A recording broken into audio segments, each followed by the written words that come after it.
মুর্শিদাবাদে নদী ভাঙন নিয়ে 6 দিনব্যাপী পদযাত্রা ও লালগোলায় গর্জন সমাবেশ নিয়ে সাংবাদিক বৈঠক করল লালগোলা ব্লক এসডিপিআই নেতৃত্ব। একই সঙ্গে সমাবেশ নিয়ে মাঠ পরিদর্শন ও এ নিয়ে প্রশাসনের সঙ্গে কথাও বলেন ব্লক নেতৃত্ব।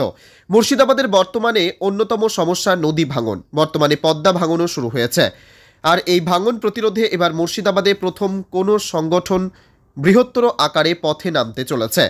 জানা যায়, social Democratic party of India তথা এসডিপিআই গঙ্গা ভাঙন প্রতিরোধের দাবিতে 7 দিনব্যাপী পথে নামতে চলেছে আগামী 7 তারিখ থেকে। ফারাক্কা থেকে শুরু করে লালগোলা পর্যন্ত লাগাতার 6 দিন পদযাত্রা করে 14 তারিখ লালগোলা এমএন একাডেমির ময়দানে গর্জন সমাবেশের মাধ্যমে শেষ হবে এই কর্মসূচি। আর এই গর্জন সমাবেশকে সামনে রেখেই সাংবাদিক বৈঠক করল লালগোলা ব্লক এসডিপিআই নেতৃত্ব। বৃহস্পতিবার দুপুরে লালগোলা বিধানসভা কার্যালয়ে এদিনের সাংবাদিক বৈঠক করেন নেতৃত্ব। এছাড়াও এদিন সমাবেশকে সামনে রেখে সমাবেশের মাঠ পরিদর্শন করেন নেতৃত্ব। সেই সঙ্গে এদিন এই কর্মসূচিকে সামনে রেখে প্রশাসনের সঙ্গে কথাও বলেন ব্লক নেতৃত্ব। সাংবাদিক বৈঠক থেকে কি জানালেন লালগোলা ব্লক এসডিপিআই নেতৃত্ব দেখুন। আশিফ রানীর রিপোর্ট, মুর্শিদাবাদ গ্লোবাল টাইমস। আগামী 14 তারিখটা আমাদের ফাইনাল প্রোগ্রাম। গর্জন সমাবেশ আমরা নাম দিয়ে এই সমাবেশটা করছি, কিন্তু আমাদের প্রোগ্রামটা 7 তারিখে শুরু হচ্ছে ফারাক্কা ব্যারেজের কাছ থেকে।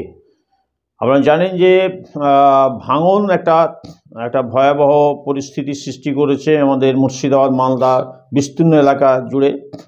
তো এই যে ভয়াবহ পরিস্থিতি, এই পরিস্থিতি নিয়ে আমাদের সরকারের পক্ষ থেকে কোনো উদ্যোগ তেমন দেখছি না, যার ফলে আমরা এই ধরনের একটা বৃহৎ কর্মসূচি নিয়েছি। আমরা এই কর্মসূচিকে সফল করার জন্য আমরা সর্বাত্মকভাবে চেষ্টা চালিয়ে আসছি। আমাদের বিভিন্ন এলাকায় তার প্রস্তুতি চলছে এবং আমরা সেই পদযাত্রা যাতে সফল হয় তার জন্য আমাদের প্রস্তুতি চলছে।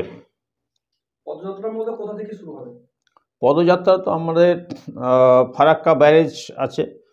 ব্যারেজটা একটা আলাদা গুরুত্ব আছে এবং এটা নদী বিশেষজ্ঞদের একটা অভিমত যে ফারাক্কা ব্যারেজ তৈরি হওয়ার পর থেকে কিন্তু এই ভাঙন যে সমস্যা সেটা তীব্রতর হয়েছে, যার ফলে আমরা সেখান থেকেই শুরু করব, ফারাক্কার ব্যারেজ থেকে। লালগোলায় এসে কি করার মাধ্যমে সমাপ্তি হবে?